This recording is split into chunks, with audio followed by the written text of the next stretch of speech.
Okey, kita akan belajar hari ini mengenai integer. So, siapa-siapa pernah dengar tak perkataan integer ni? Tak pernah, cikgu. Tak pernah. Okey, yang lain? Tak pernah. Saya pun Tak pernah juga. Okey, so hari ni kita akan tahulah apa itu integer, apa itu sifat-sifat integer dan sebagainya. Okey, hasil pembelajaran dia hari ini ialah di akhir sesi pengajaran dan pembelajaran, murid boleh mengetahui tentang sifat-sifat integer, mengaitkan sifat-sifat integer dengan kehidupan sebenar, membandingkan nilai suatu integer dengan integer yang lain berdasarkan kedudukannya pada garis nombor, dan yang keempat menyusun nombor integer mengikut tertib nilainya pada garis nombor. Yang pertama kita akan belajar mengenai sifat-sifat integer. Okey, sebelum tu cikgu akan bagi tahu dululah apa itu integer. Okey, integer bermaksud nombor bulat yang mempunyai dua sifat iaitu positif dan negatif. Okey, ada siapa-siapa tahu tak apa itu nombor bulat? Saya, cikgu. Okey, apa? Nombor bulat tu nombor yang tak ada point. Yang tu tak ada point. Okey, yang tak ada poin. Lagi? Ada siapa-siapa nak bagi respon?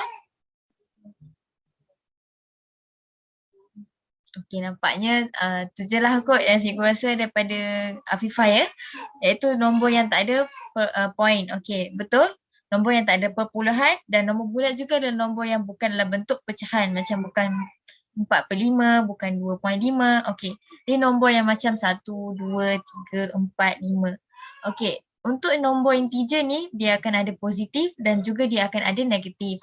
Okey, kenapa kita kena belajar integer ni? Cikgu akan beritahulah kenapa kita kena belajar integer ataupun apakah aplikasi integer dalam kehidupan kita. So yang pertama, kenapa kita belajar integer ialah sebab kita nak membezakan arah yang bertentangan. Contoh kalau kita gerak ke kanan, kita akan katakan dia tu sebagai positif. Kalau kita gerak ke kiri, kita akan cakap dia tu negatif. So yang kedua, kita nak juga menunjukkan kenaikan dan penurunan. Contoh dia macam kalau benda tu menunjukkan kenaikan, dia akan positif. Kalau dia menunjukkan penurunan, kita akan letak negatif.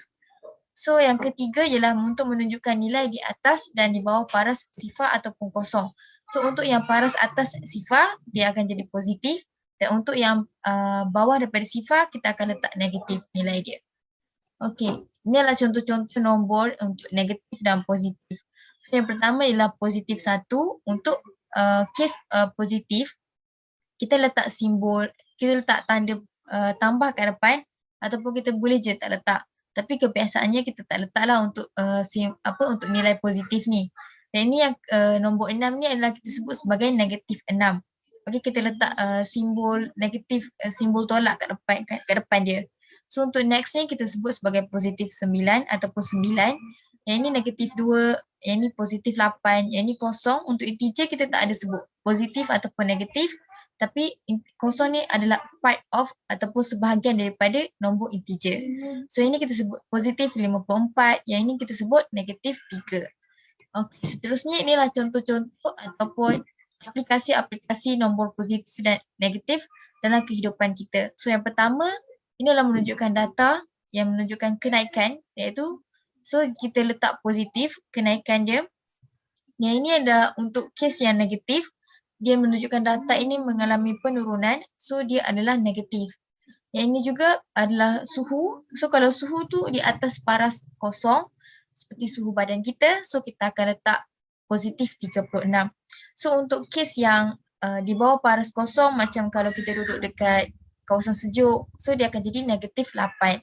So yang ini kereta yang bergerak ke arah kanan, so kita akan letakkan dia sebagai positif. Dan motosikal yang bergerak ke arah kiri, kita akan sebutkan dia sebagai nilai negatif. Dan ini adalah hot balloon. So dia ni berada di atas paras permukaan air. So bila berada di atas paras permukaan air, so kita katakan dia sebagai positif. So ini adalah nilai dia positif. Contoh dia positif 10 meter, positif 15 meter. So yang ni untuk orang yang menyelam, kita akan letak dia negatif kerana sebab dia duduk di bawah permukaan paras laut. So kita akan letak dia negatif. Contoh dia negatif 2 meter, negatif 1 meter. Okey, inilah contoh-contoh dia lah untuk positif, integer dan integer positif dan negatif. Boleh jadi banyak lagi sebenarnya contoh-contoh lain macam menabung, hutang. So semua benda tu adalah menggunakan aplikasi negatif dan positif. Okey, ini adalah latihan dia. Memandangkan kamu semua dah belajar kan apa itu integer, apa itu positif, apa itu integer negatif. So kita buat latihannya. Ada siapa-siapa volunteer tak nak jawab soalan ni? Yang pertama ni, dia ni integer ke bukan integer? Bukan integer. Okey, bukan integer. Yang kedua? Integer. Integer. Okey. Yang ketiga? Bukan.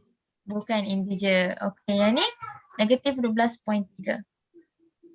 Bukan. Bukan. Bukan. Okey, yang ni?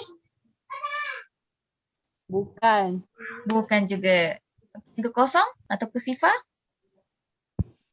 Integer. Integer. Okey, 0.5. Bukan. Bukan integer. Okey, negatif 24. Integer. Integer. Integer. Okey, yang ni? Last kali. 380. Integer. Okey, integer. Okey. So senang je untuk tahu yang ni positif integer ke, negatif integer ke ataupun dia ni integer ataupun tidak. So next kita akan belajar mengenai nilai integer positif dan negatif pada garis nombor. So, yang ni kita panggil sebagai, kalau palang-palang ni kita panggil sebagai garis nombor lah. So kat sini bawah dia ni adalah nilai-nilai dia, nilai-nilai integer, yang mana yang sebelah kiri ni adalah nilai negatif, yang sebelah kanan ni pula kita panggil sebagai nilai positif.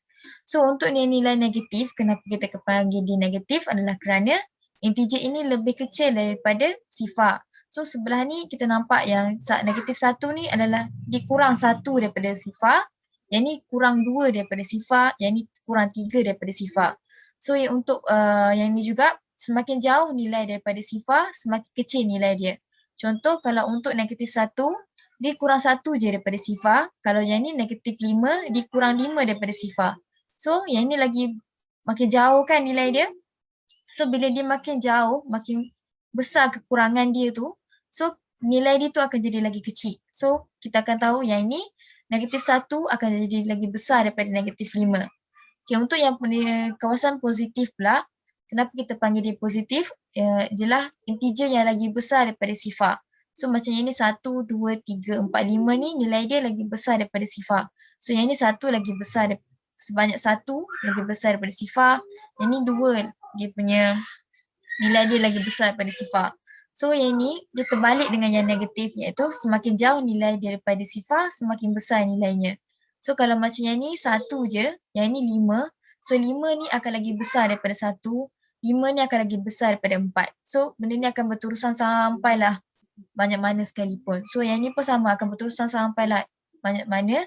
Tapi kena ingat yang ini akan semakin dia ke kiri, semakin kecil nilai dia. Yang ni semakin dia ke kanan, semakin besar nilai dia. Okey, faham? Faham. Faham, okey. Yang ketiga kita akan belajar mengenai perbandingan dan penyusunan nombor integer pada garis nombor. So yang ini kita akan cuba belajar corak dia pula macam mana.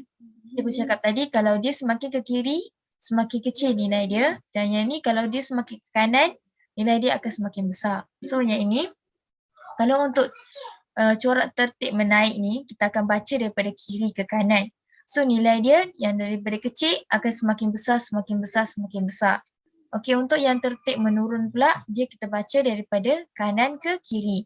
So nilai yang besar kepada nilai yang kecil. So kalau 10 dengan negatif 10 ni, 10 akan lagi besar daripada negatif 10 sebab dia duduk juga sebelah 10 ni duduk sebelah kanan, yang ni negatif 10 duduk sebelah kiri. Dan dia semakin ke kiri. Faham? Faham tak? Faham. Okay, Faham. Okay, ni je lah kalau untuk corak dia. Yang ini kalau kita ke kiri, kita akan semakin kecil nilai dia. Kalau dia semakin ke kanan, nilai dia akan semakin tinggi. Okay, kita akan buat latihan lah. Semua dah tahu kan macam mana cara baca dia. So kita akan buat latihan. So untuk latihan pertama, untuk latihan kedua, nyatakan nombor berikut dengan tanda positif ataupun negatif. So kita baca macam mana? Untuk soalan nombor 1 ni. 5 lebih Positif. 78 daripada Sifa. Positif 78. Okey. Betul. Okey, yang kedua. Negatif 80. Negatif 80. Okey, yang ketiga. Negatif 3. Negatif 3. Okey, yang keempat. Positif 32. Positif 32. Okey, yang terakhir. Positif 100. Okey, positif 100. Okey, untuk yang kalau nilai dia tu lagi besar daripada Sifa, kita akan letak dia positif. Okey, untuk yang lagi kecil daripada Sifa, kita akan letak negatif. Okey, next latihan.